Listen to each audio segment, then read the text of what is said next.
Bonjour la famille, bonjour à vous tous, bienvenue sur votre chaîne MC Kalinga TV. Restez branchés juste pour quelques minutes. Nous sommes là comme d'habitude chaque vendredi et aujourd'hui nous continuons notre sous-thème qui est les éléments de l'Égypte et nous avons encore un autre sous-sous-thème qui est les tentures. Restez branchés, si vous avez des questions, n'hésitez pas.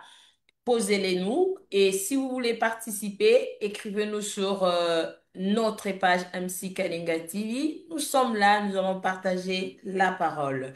Je commence par saluer ma sœur Laetitia. Bonjour ma sœur Laetitia. Bonjour Madame Andy, bonjour à tous. Bonjour et merci d'être là. J'en profite pour saluer Madame Abigail qui est absente aujourd'hui. Et bonjour au pasteur Freddy Moukoutoua. Bonjour Madame Andy et bonjour à tous ceux-là qui sont en train de nous suivre. Merci beaucoup, pasteur, d'être là. Sans plus tarder, pasteur, parlez-nous de ces sous-thèmes qui est les tentures.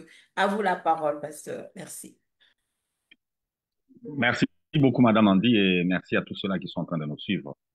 Donc je pense que l'émission d'aujourd'hui sera aussi brève parce que nous allons répondre à quelques petites questions qui nous ont été posées la fois dernière, particulièrement par Madame Abigail et puis par d'autres qui nous ont suivis, que nous saluons tout en passant. Nous continuons à parler des éléments du sacerdoce.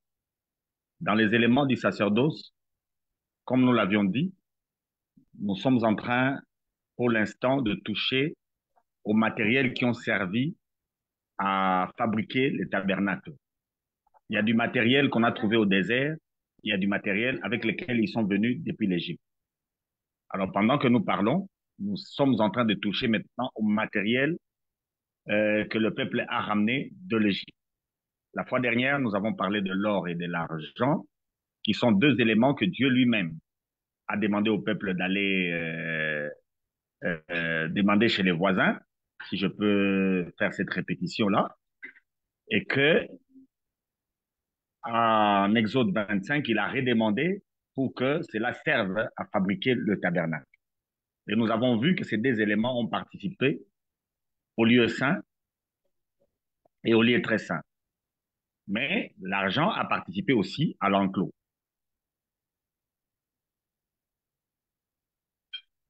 Nous sommes là?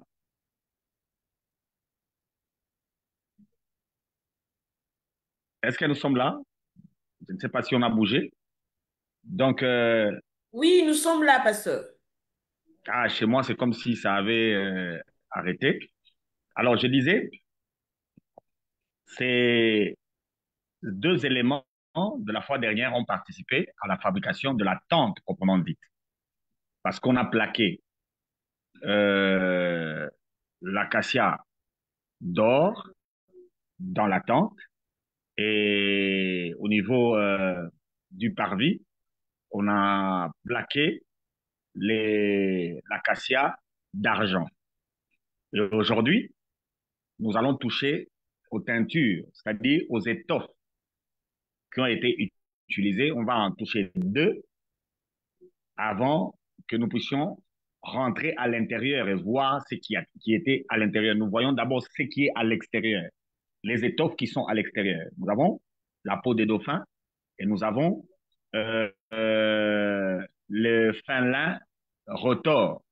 Et à la porte, nous avons le fin lin retors, nous avons les étoffes bleues en pourpre et en cramoisi. Alors, si vous pouvez lire, Madame Laetitia, s'il vous plaît, si vous pouvez lire pour nous. Exode 25, c'est le même texte sur lequel nous revenons. Lisez-nous du verset premier jusqu'à, on peut Exode s'arrêter au 21, verset 25, Exode 25. Exode 25, Allez jusqu'au verset 5, 1 jusqu'à 5. oui. L'Éternel parla à Moïse et dit, parle aux enfants d'Israël qu'ils m'apportent une offrande. Vous la recevrez pour moi de tout homme qui la fera de bon cœur. Voici ce que vous recevrez d'eux en offrande, de l'or, de l'argent et de l'airain, 4. Des étoffes teintes en bleu, en pourpre, en cramoisi, du fin lin et du poil de chèvre, de peau de bélier teinte en rouge et de peau de dauphin, du bois d'acacia. Gloire au Seigneur. Mm. Vous constatez que Dieu a sélectionné les éléments qui vont servir à la fabrication du tabernacle. C'est pas Moïse. C'est pourquoi Madame Laetitia posait la question la fois dernière, est-ce que toutes ces choses ont un sens? J'ai répondu oui. Tous ces éléments ont un sens, et un sens spirituel. Et c'est la raison même pour laquelle nous sommes en train de parler du tabernacle maintenant, parce qu'on ne peut pas parler des sacerdoces si on n'a pas Je compris. n'entends plus rien, moi, hein. Vous n'entendez pas? Moi, je n'entends pas. Je ne sais pas si... Mais oui, moi j'attends. Mais pasteur, il est un peu éloigné, mais c'est bon. Je n'entends pas. Vous m'entendez maintenant? Madame Laetitia, ça va? Maintenant, vous entendez bien? Moi, si. Ah, donc c'est un problème à son niveau. Ceux qui nous suivent, s'ils ont un problème de son, qu'ils le communiquent aussi. Qu'ils le communiquent aussi pour que nous puissions comprendre. C'est ma Madame Laetitia. Alors, c'est un problème de PC. Qu'elle sort, qu'elle entre. Attends, je vais l'écrire tout de suite, hein. Elle doit sortir et puis réentrer.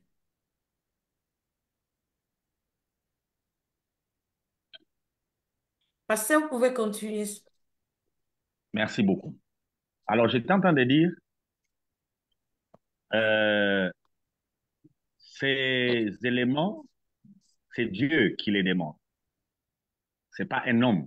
Ce n'est pas l'initiative de Moïse pour choisir les éléments qui vont servir au tabernacle. C'est Dieu qui a fait le choix. Alors, comme c'est Dieu qui fait le choix, nous devons comprendre. Et c'est ici, Madame Andy et tous ceux-là qui nous suivent, parce que souvent, on attaque l'Église, on attaque les hommes de Dieu en disant que ils précisent les offrandes qu'ils sont en train de demander. Je me pose des questions quand nous lisons la Bible. Est-ce que Dieu, quand il fait la demande liée aux offrandes, il n'a pas précisé? Est-ce que Dieu laisse les gens venir avec ce qu'eux ils veulent? La première fois que Dieu a demandé une offrande à Abraham, je pense que l'offrande était précise. Les offrandes de Caïn et Abel, ce n'était pas la demande de Dieu, c'était l'initiative des hommes. Noé, c'était l'initiative des hommes. Mais Abraham, quand il devait offrir, c'est Dieu qui a demandé et c'était précis. Il fallait qu'on offre Isaac, pas autre chose. C'est pourquoi nous avons déjà enseigné ici que l'offrande du bélier qu'Abraham avait faite, c'était une erreur. Dieu n'a jamais demandé l'offrande de bélier. Et ici, vous venez de constater que tous les éléments qui servent au tabernacle, c'est Dieu lui-même qui fixe qu'est-ce qu'on doit donner.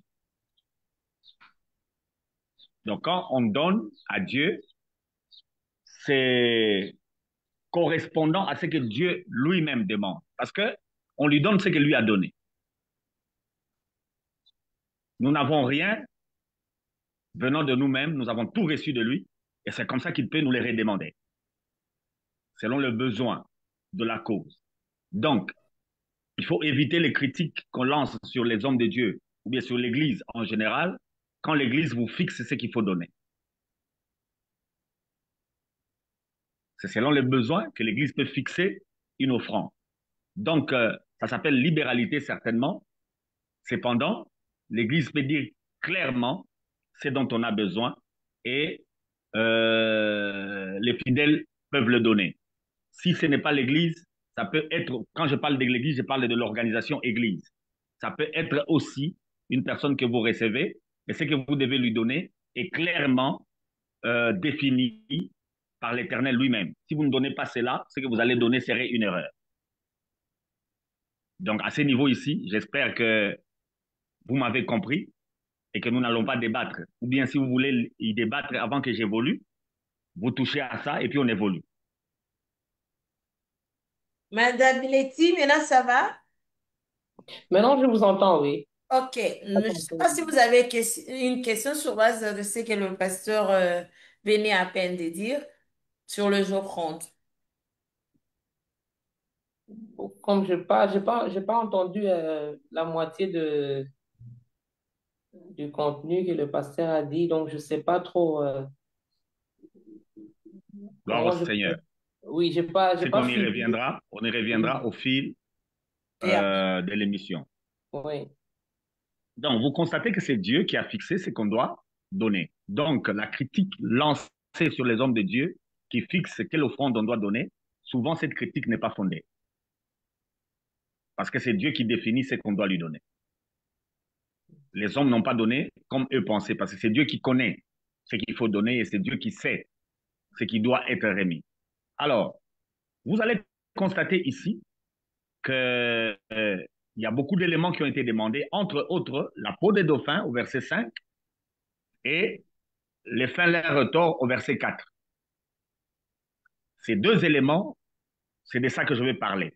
Un tout petit peu, je peux toucher aussi à la teinture bleue et aux peaux de bélier teintes en rouge, ainsi que aux teintures en rouge pourpre.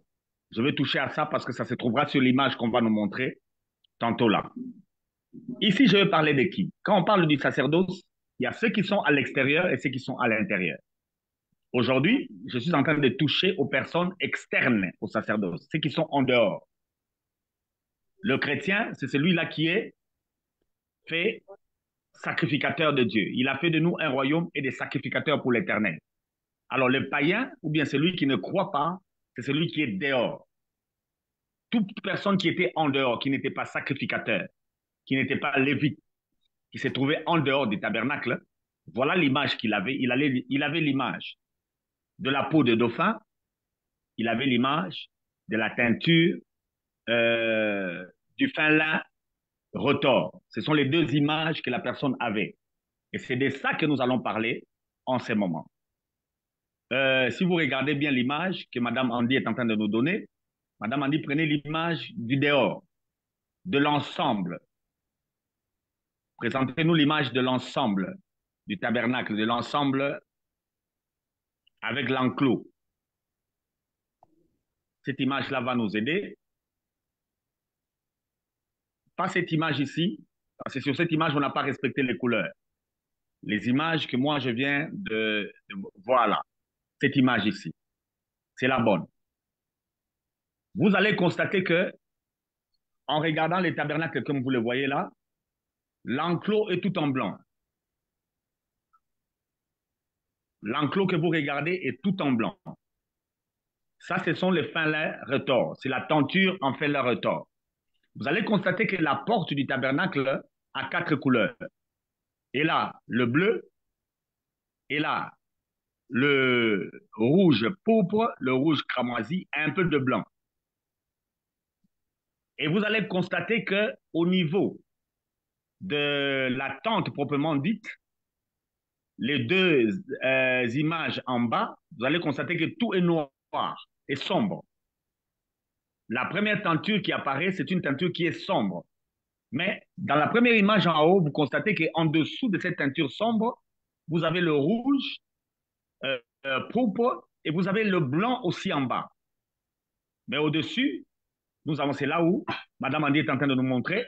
Vous constatez qu'ici, là où il y a le curseur, nous avons le sombre en haut, nous avons le pourpre qui suit et nous avons le blanc qui vient en bas. Et vous allez constater que celui qui voit les blancs, c'est celui-là qui entre dans la tente. Mais pour tous ceux qui sont dehors, ce sont les deux images qui sont en bas. Les deux images qui sont en bas, si vous les regardez, en bas, là où il y a un peu c'est de, compris, hein. Mm. il y a un peu de feu qui monte, il y a la nuée qui est en train de monter, les deux images ici. Vous voyez que tout est sombre. Il faut descendre avec le curseur, madame. Descendez, descendez encore, voilà, dans ces deux images-là. cette image ici, les trois images que vous voyez là, vous constatez que la teinture qui est au-dessus, elle est sombre. C'est la peau de dauphin. C'est à ça qu'a servi la peau de dauphin. Les teintures en blanc, c'est-à-dire le fin lin retors, a servi pour faire la clôture, pour faire l'enclos. Et ça servira aussi pour quelques habits des Lévites. Mais à ce niveau ici, j'aimerais vous montrer que c'est l'enclos, la clôture des tabernacles qui est tout en blanc. Alors aujourd'hui, dans les teintures, je nous en présente deux. La peau de dauphin ainsi que les étoffes en blanc. Madame Andy, vous pouvez retirer. Maintenant, nous pouvons ensemble réfléchir. Nous pouvons ensemble réfléchir. Vous voyez que les images qu'on vient de nous montrer, pour quelqu'un qui est dehors, le tabernacle, c'est une maison sombre. Parce qu'il ne voit rien en bas. Quand il regarde le tabernacle, c'est quelque chose de sombre. Et puis on est au désert. On est au désert. Alors cette peau de dauphin, c'est ce que nous appelons le cuir aujourd'hui. Cette peau de dauphin protégeait les autres teintures qui sont en bas. Cette peau de dauphin recevait tous les soleils, parce qu'on est au désert, elle recevait toute la chaleur, elle recevait toute la poussière, et vous allez constater que cette peau de dauphin, elle est difficile pour être salie. Elle reçoit la chaleur, et elle est difficile pour être salie, pardon. Maintenant, la clôture, elle est tout en blanc. Elle est blanc dans le reflet par rapport au soleil, ça n'absorbe pas, mais ça rejette, ça refoule. Alors pour quiconque est loin, avec le soleil, c'est comme si il y a surbrillance sur ses yeux. La personne aura peur de s'approcher parce que le blanc, là où il y a le soleil, le blanc frappe aux yeux, il est remarquable. Donc la tente proprement dite, elle est sombre, elle n'attire pas. La clôture, par contre, attire. Elle fait reflet sur les yeux et tout le monde peut comprendre que le tabernacle est là. Donc, je peux m'arrêter ici et nous pouvons partager pour gagner en temps parce qu'aujourd'hui, Madame Andy dit qu'on n'a pas assez de temps. Je crois qu'il nous restera 25 minutes. Merci, Pasteur Freddy Moukoutoua. Et moi, personnellement, je pas des questions, mais je suis quand même choquée en écoutant dire que c'est normal que le pasteur définisse l'offrande qu'on doit donner. Ben, moi, je pense ça doit être défini au moment où ça doit être défini, oui, je suis d'accord, mais c'est pas que on doit obliger, parce que ce que nous voyons aujourd'hui, ce n'est pas, c'est la manière dont cette offrande est en train d'être demandée, disons, pasteur. Vous insistez sur base à une personne, peut-être il n'a rien, et vous insistez en donnant aussi, comme dire, la possibilité d'une bénédiction quelconque sur base à ce que la personne est en train de donner. C'est comme si ça change, parce que nous voyons le Seigneur quand il demandait, donnez-moi ça, il s'arrêtait là. Mais nous, aujourd'hui, quand le pasteur nous demande, mais pour dire que vous allez être béni, vous allez faire ça, si vous ne donnez pas, vous voyez pas que donc c'est différent dans la manière dont l'Éternel demandait, raison pour laquelle vous recevez des critiques. Madame Andy, si vous pouvez me lire le verset 8 du Moi, même texte. Même ok, Madame Laetitia, lisez-moi le verset 8. je l'ai dit. Oui, je veux prendre au verset 8. Ils me feront un sanctuaire et j'habiterai au milieu d'eux. Cette offrande va permettre à Dieu d'habiter au milieu d'eux. C'est avec cette offrande qu'on va placer les sacerdoces qui permettra à Dieu d'être parmi eux. Madame Andy, j'aimerais vous dire que la chose n'a jamais changé. Ce n'est pas parce que nous sommes dans la nouvelle alliance que nous pouvons dire que les dons ont changé. Les offrandes, jusqu'à aujourd'hui, ça continue à bénir l'Église. Si vous avez quelqu'un qui vous dit que l'offrande n'a pas de sens, n'a pas de place dans les sacerdoces, la personne vous a trompé. Elle vous a menti. J'ai Pasteur, insisté la fois dernière en vous disant que nous avions parlé des éléments du désert et des éléments de l'Égypte. Ce qu'ils ont ramené de l'Égypte, il y a des choses même que Dieu a dit qu'on demande aux Égyptiens. Mais c'est pour son intérêt. Madame en dit que personne, quand il se rapproche de Dieu, ne dise qu'il n'a rien. Parce que c'est pratiquement impossible que quelqu'un qui s'approche du Seigneur manque. Ou bien carrément, vous pensez à l'argent, n'est-ce pas? ouais, Vous pensez seulement à l'argent. Or, Dieu, quand il demande, il n'y a pas que l'argent que Dieu demande. Paul nous dit, offrez vos corps comme un sacrifice pur. C'est le corps qu'on offre. Les apôtres étaient en train de donner le matériel que chacun avait. Ils mettaient tout ensemble et ils partageaient. Paul a demandé l'argent et du matériel aux Corinthiens. Donc, l'offrande, ce n'est pas nécessairement l'argent. Donc, personne qui s'approche de Dieu ne dise que lui n'a rien à offrir. Ça, c'est une erreur grave.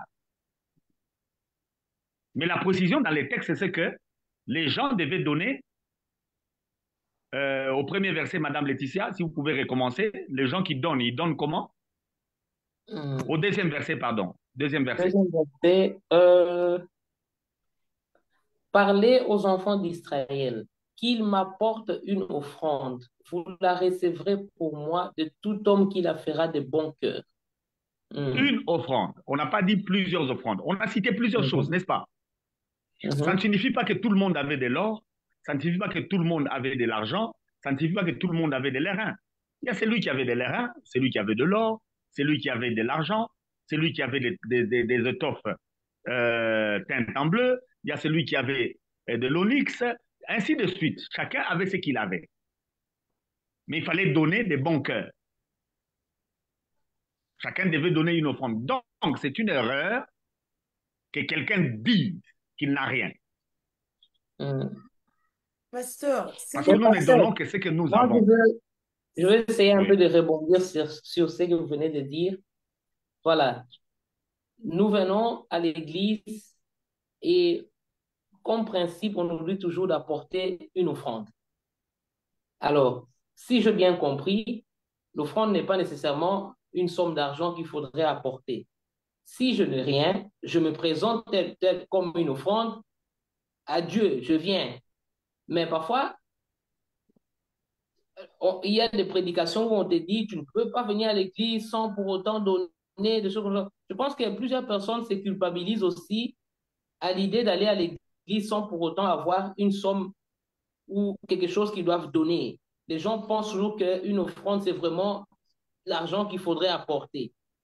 Alors que tu peux te présenter à l'église toi-même sans pour autant avoir l'argent. Mais que dirons-nous alors de ce genre de prédication-là où il nous arrive d'être culpabilisés parce que au moment de l'offrande, tu ne te lèves pas, tu te sens comme si tu es embêté parce que tu n'as rien apporté, quoi. C'est comme si qui dit offrande dit argent. Je Oui, ne sais pas, est-ce madame, que là, vous vous doit... avez vraiment raison, parce que beaucoup de gens, Ouais. quand ils entendent offrande, on pense directement à l'argent. Mais on a plusieurs Mhm, versets, même dans le Nouveau Testament, qui parlent des offrandes, pas de l'argent, qui parlent de votre mhm. corps, par exemple, comme une offrande. Et le pasteur peut vous le demander. oh, comment? Donc, je pense qu'ici, vous avez toujours d'autres idées qui ne cadrent pas avec ce que nous disons. Mhm, Quand on dit d'offrir votre corps comme une offrande, vous avez reçu des dons, vous avez reçu des grâces, vous devez les mettre à la disposition de l'Église. mhm, C'est vous qui êtes une offrande que Dieu a mhm, donnée à la communauté. Vous avez un service que vous rendez à l'Église, c'est une offrande déjà. Et Dieu ne peut vous demander que ce qu'il vous a donné. mhm. Dieu ne vous demandera jamais ce que vous n'avez pas. C'est lui qui donne en premier. Nous avons des frères qui n'ont pas les moyens financiers à nous donner, mais qui ont leur temps Mhm. et qui nous l'offrent.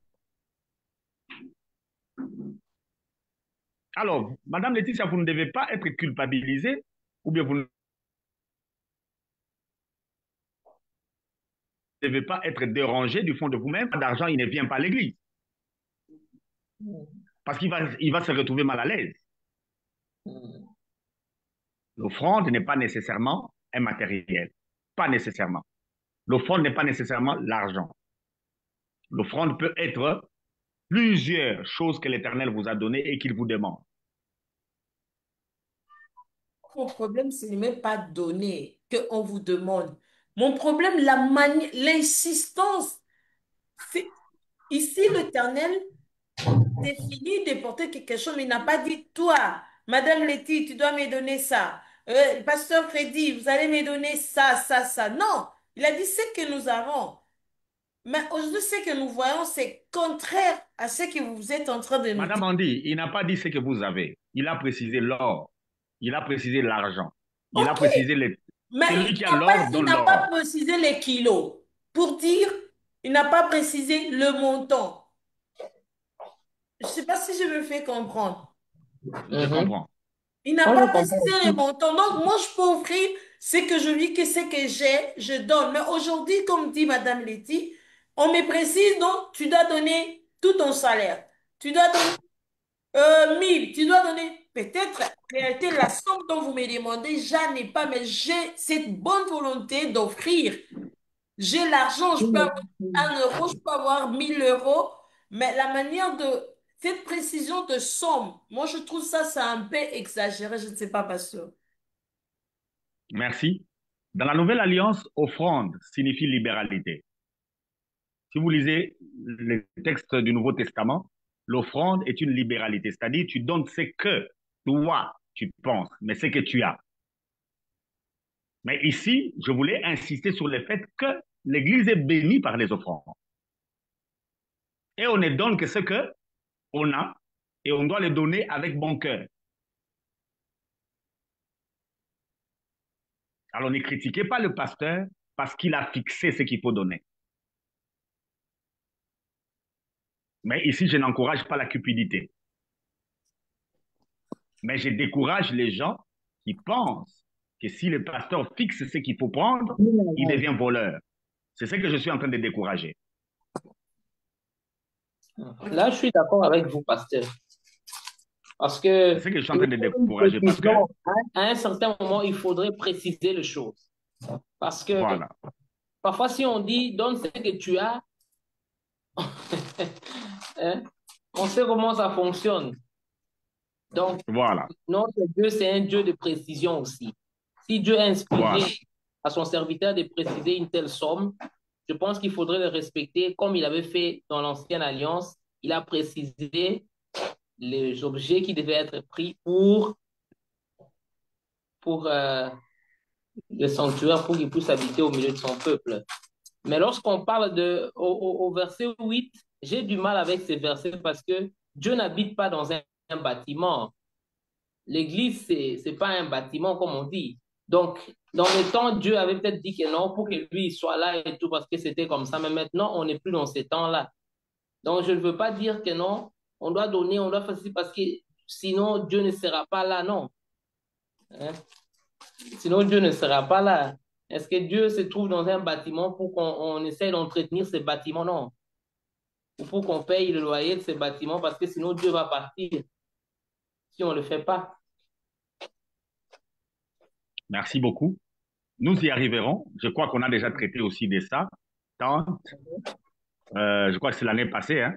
On a traité des tentes, on a traité des palais, on a traité du temple et on a fini par l'église pour faire comprendre que la révélation de la présence de Dieu a évolué. On a commencé avec le tabernacle, il y a eu le temple de Salomon, il y a eu le temple de Zorobabel qui est arrivé par la suite, et il y a eu les églises telles qu'on les construit aujourd'hui au niveau, euh, au niveau de nos églises locales. Mais n'oubliez pas que l'église du Seigneur, ce n'est pas un bâtiment. La présence de Dieu n'a rien à voir avec un bâtiment. Là où deux ou trois sont assemblés en son nom, lui, il est présent.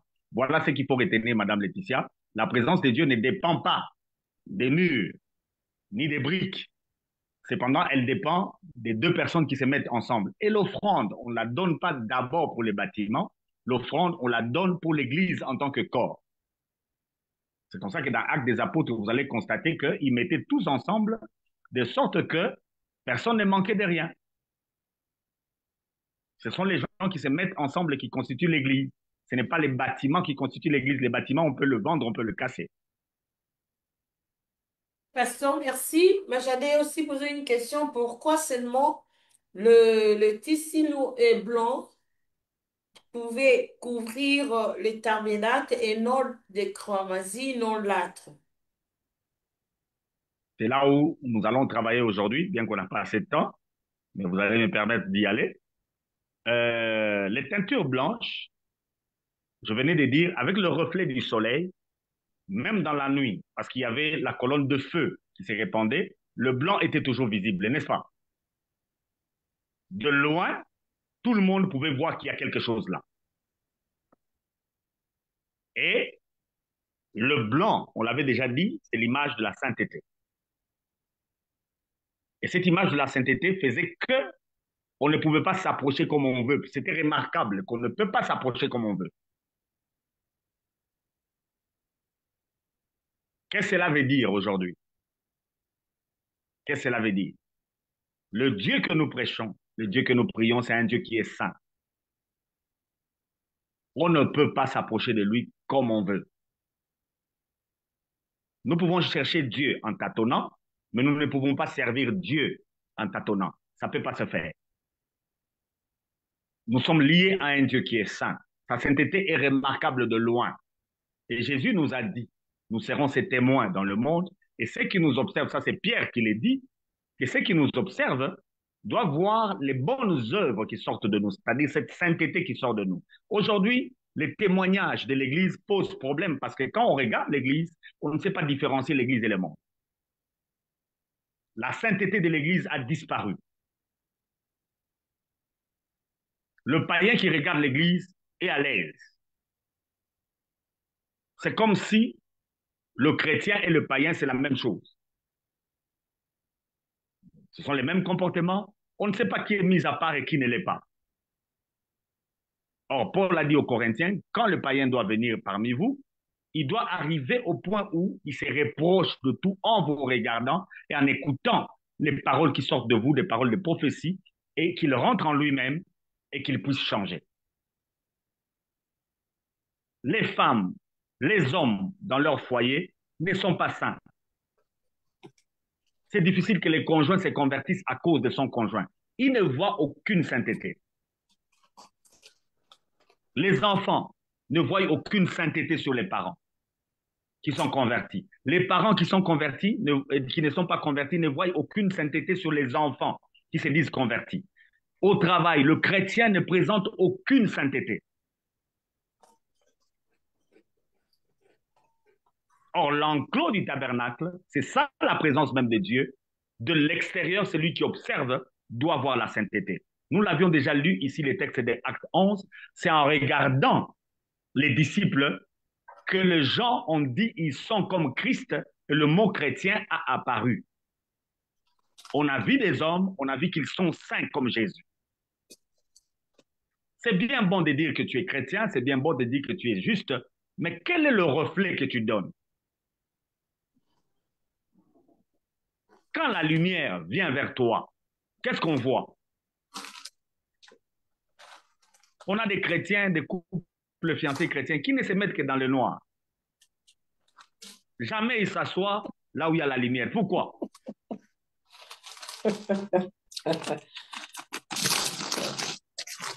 Quel est le reflet qu'on est en train de donner? C'est une responsabilité en tant que chrétien que de refléter la sainteté du Seigneur. Et c'est comme ça que le tabernacle se présente. De l'extérieur, on voit deux choses. comme je vous ai dit, les planches qui sont à l'extérieur sont plaquées d'argent. L'argent, nous avons dit, c'est l'image du rachat, c'est l'image de la rédemption.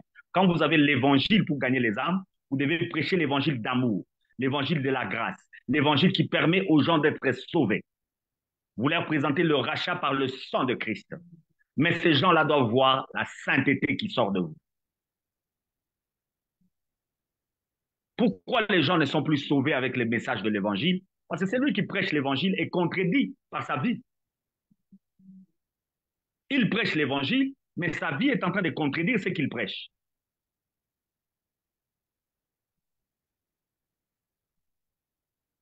L'enclos en blanc est marque de la sainteté de notre Seigneur Jésus-Christ et de la sainteté de l'Église elle-même.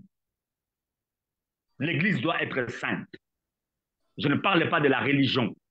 Je parle de cette transformation que le Saint-Esprit opère. L'Église est dans le monde, certes, mais l'Église ne doit pas être du monde. Quand Israël plaçait son camp, il n'y a qu'au niveau de l'arche où les teintures étaient blanches, pardon, du tabernacle. Les autres tentes étaient avec d'autres tissus. C'était remarquable. Et c'est ça l'image de l'Église aujourd'hui, l'image du chrétien aujourd'hui. Je ne sais pas si je me suis fait comprendre. Oui, pasteur. Moi, j'ai un petit souci euh, parce que lorsqu'on nous parle d'être saint, ou bien comment je pourrais dire ça? Dieu nous dit de venir à lui tel que nous sommes. C'est-à-dire que tout le monde, peu importe la façon qu'il est, il peut venir à l'église. Hein. Là, les gens qui viennent à l'église sont pas tous de saints ou ils vivent pas tous dans une vie de sanctification ou je ne sais pas. Mais alors, si on doit craindre l'église ou on doit... Je ne sais pas comment je dois poser ma question. Hein. Moi, j'ai compris. Mhm. Je peux la Oui, reposer vous pour comprenez un peu dans le sens où je veux y vous. arriver là. Oui. Ouais. Si l'Église doit être sainte de l'extérieur, il faut montrer aux gens qu'il y a la sainteté. Mais alors, si les gens doivent craindre que je dois être saint pour aller à l'Église, ou l'Église doit être un endroit où il faut être comme ci, comme ça, mais plusieurs personnes auront peur d'y aller. Ils vont croire qu'il faut d'abord devenir saint à l'extérieur avant d'entrer à l'intérieur, ou bien. Très bonne question, Madame Laetitia. Effectivement, ici, je parle de celui qui est déjà dans la présence de Dieu. L'enclos, c'est l'enclos du tabernacle, n'est-ce pas? Mhm. L'enclos qui est blanc, c'est l'enclos du tabernacle. C'est les parvis du tabernacle. Ceux qui doivent venir au tabernacle, de loin, ils voient le blanc. Mhm. En venant déjà, ils sont dans leur tête corrigés dans la façon dont ils doivent venir. Mhm. Ils doivent comprendre la raison pour laquelle ils viennent parce que ça frappe aux yeux. Mhm. Celui qui approche un chrétien doit être frappé aux yeux que la personne qui l'approche est comme Jésus. Mhm. Il ne peut pas te proposer n'importe quoi. Pourquoi on propose aux chrétiens n'importe quoi? Qu'est-ce qu'on Mhm. voit? Ouais. Pourquoi toi qui es chrétien, on peut te proposer tout? Pourquoi? Ceux qui sont dans le monde constatent que tu es comme eux. Mhm. Le païen doit venir à l'église. On ne peut pas le chasser. Mais quand il vient à l'église, il trouve quoi? Il trouve des gens comme lui? Ou bien il doit trouver des gens qui sont différents, qui sont mis à part. Sainteté veut dire mis à part, qui ne vivent pas comme le monde vit. Mais aujourd'hui, vous pouvez aller à l'église, vous trouvez quoi? Les mêmes tares qui sont dans le monde, les mêmes situations mondaines, c'est ça qu'on retrouve aussi à l'église.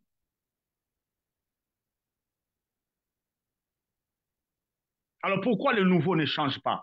C'est parce que nous qui sommes à l'église, nous présentons une image autre que l'image qui devait être dans le sacerdoce.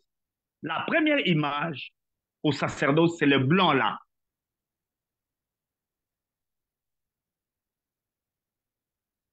effectivement séparé par tes planches qui montrent l'argent. L'argent, c'est l'image du rachat.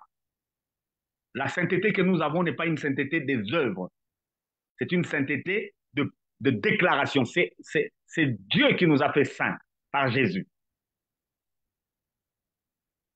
C'est le rachat de Christ qui nous a sanctifiés.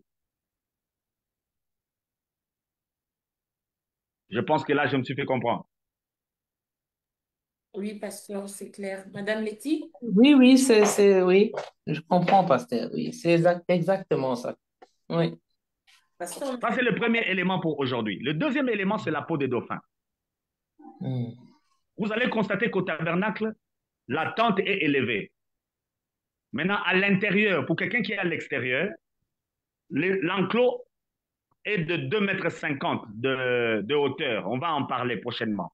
De 2,50 m de hauteur, c'est-à-dire de l'extérieur, personne ne voit ce qui se passe à l'intérieur. Mais à l'intérieur, qu'est-ce qu'on voit? On voit ce bâtiment-là sombre. On le voit. Alors, ces bâtiments sombres de l'extérieur qu'on est en train de voir, est-ce que ça peut attirer quelqu'un? Non. Ça ne peut pas attirer. Quand il Mm. s'agit de Christ, ça n'attire pas. Mm. Ah, mais nous sommes la lumière, on doit attirer. La lumière, c'est à l'extérieur.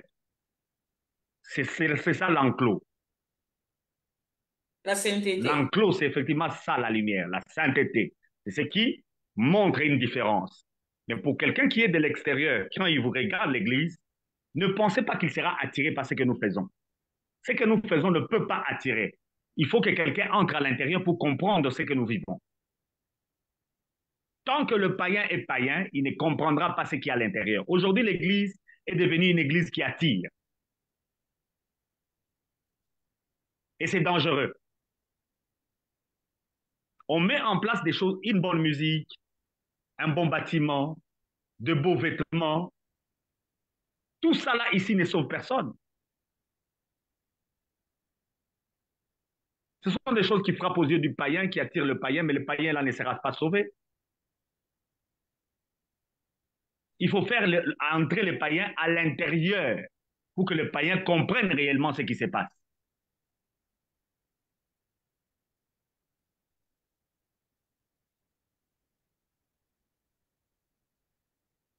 Oui, pasteur. Vous m'avez compris, Madame Andy? À moins que vous ayez une question, Non, on a non, non, dépassé déjà l'heure. non. Je n'ai plus de questions. Si vous voulez qu'on s'arrête. Donc, de l'extérieur, personne ne pourra comprendre ce qui se passe à l'intérieur de l'Église.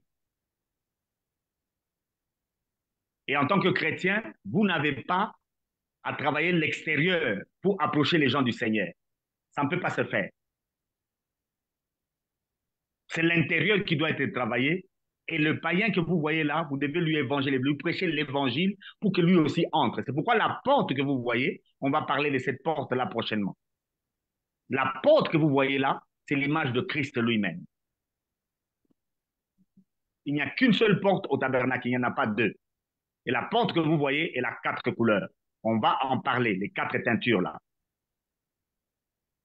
J'en avais déjà parlé, mais on va y revenir pour parler de l'évangile qui fait entrer les gens à l'intérieur. Mais aujourd'hui, j'aimerais dire que pour quelqu'un qui n'est pas converti, Jésus ne sert à rien. Ne soyez pas étonnés. Parce que l'image, on l'avait déjà présentée avec Isaïe 53, l'image que Jésus présentera toujours, c'est une image qui n'attire pas. Alors quand vous êtes chrétien, ne pensez pas que vous pouvez attirer. Ok. Et c'est ce que Mme Laetitia est en train de dire. Les gens vont même vous fuir. Ah, Ils vont pasteur, constater que vraiment, vous c'est avez quitté fort. le monde. Oui, oui. Donc, la raison pour laquelle je comprends maintenant, lorsque tu donnes ta vie en Christ, lorsque tu t'es converti, lorsque tu rentres dans les choses de Dieu, voilà la raison pour laquelle plusieurs personnes s'éloignent de toi ou parce que les choses de Dieu, C'est naturellement, la peau des n'attirent dauphins. pas. C'est la peau du C'est la dauphin, peau des elle dauphins. n'attire pas. Ouais. Ma- Ça ma- ma- n'attire pas. En Ça réalité, n'attire pas. pasteur, c'est Non. pas. En réalité, moi, je trouve que c'est pas que les gens s'éloignent, c'est nous qui s'éloignons d'eux. Non, non, ça, tu es un faux chrétien. Un vrai chrétien, les gens vont s'éloigner. Mais c'est que nous voyons, Tu tu n'es vois. pas comme eux. Comme tu n'es pas comme eux, c'est sombre, ce n'est pas bon. C'est-à-dire, eux font ça, toi, tu ne les fais pas. Ils ne seront pas contents de toi. Ouais. Ils ne seront pas contents de toi. Et sous le plan spirituel, déjà, sache-le que Hmm. tout démoniaque va s'éloigner de toi. Ouais. Il faut que la personne entre à l'intérieur. Tu as un mari qui est païen, tu veux qu'il comprenne les choses de Dieu, prêche-lui l'évangile. S'il entre, il comprendra. Mais tant qu'il est dehors, il ne comprendra rien et il ne sera pas attiré.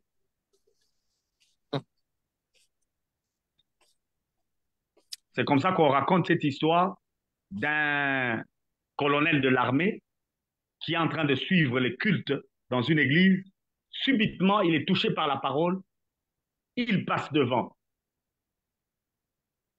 Il passe devant parce qu'il s'est dit, ce que j'ai entendu, je dois recevoir Jésus dans ma vie. Maintenant, quand il s'approche, il constate que son garde du corps s'approche aussi. Maintenant, il dit à son garde du corps, pas ici, je n'ai pas besoin de toi. Le garde lui dit, moi aussi, le message m'a touché.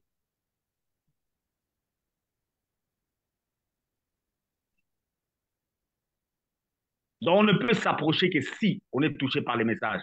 Comment est-ce que les gens croiront-ils s'il n'y a personne qui prêche? Alors, comment les gens peuvent être convertis sans prédication? Nous avons transformé l'Église en œuvre sociale. Nous payons les minervales des gens, nous donnons de l'argent aux gens pensant qu'ils vont se convertir. Ce n'est pas ça qui convertit. Avec la peau des dauphins, l'Église n'attire pas. Et Jésus n'attire pas. Cette démarche-là, de faire la religion qui attire, est une démarche diabolique. Vous avez inversé les tentures. Vous enlevez la tenture qui est au-dessus, selon la pensée de Dieu, pour la remplacer par celle qui est en bas. Or, la peau des dauphins a comme objectif de protéger ce qui est à l'intérieur, pour que ça reste toujours propre. Le caractère du chrétien a comme objectif de protéger les spirituels qui est à l'intérieur.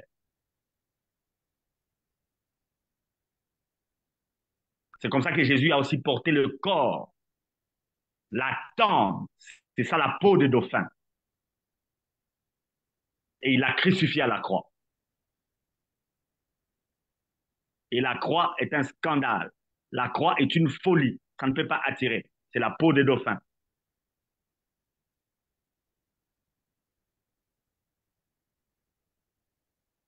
Merci, Pasteur Freddy Moutouta. Je pense que nous sommes arrivés pour aujourd'hui à la fin de notre émission, Pasteur. Je ne sais pas si Madame Letty a un mot de la fin et a une question pour la fin. Sinon, je passe la parole au pasteur. Non, parce que j'ai pas de questions, non, merci. Ouais.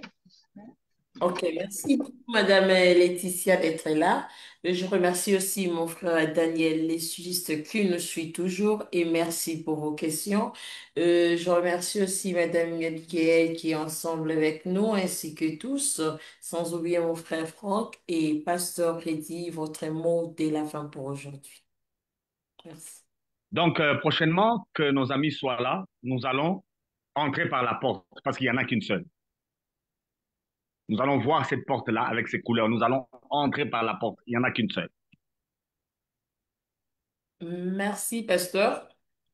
Merci pour aujourd'hui. Nous allons entrer dans la porte. Donc, on se voit le vendredi prochain. Donc, si N'hésitez vous n'êtes pas encore entré par la porte, sachez-le que vous êtes dehors. pas. Ok. Et si vous êtes dehors, vous n'allez rien comprendre de ce qu'il y a à l'intérieur. Rien. Rien du tout. Qu'on ne vous trompe pas. Si vous n'êtes pas converti, vous ne comprendrez rien du Saint-Esprit. Rien du tout. Merci, pasteur. Et Et l'église est pleine de païens. n'hésitez pas à C'est pourquoi les gens ne départager. comprennent rien de l'église. Ok. Chers amis, chers familles, n'hésitez pas à départager la vidéo. Abonnez-vous aussi sur notre chaîne YouTube. parce que les vidéos, nous voyons que les vidéos de Facebook, après un temps de temps, ça vient d'être, on l'efface. Donc, il y a deux vidéos, tous nos vidéos sur YouTube, MC Kalinga TV. Que Dieu vous bénisse. On se voit à la prochaine. On est ensemble, les familles. Bye bye bye. Bye.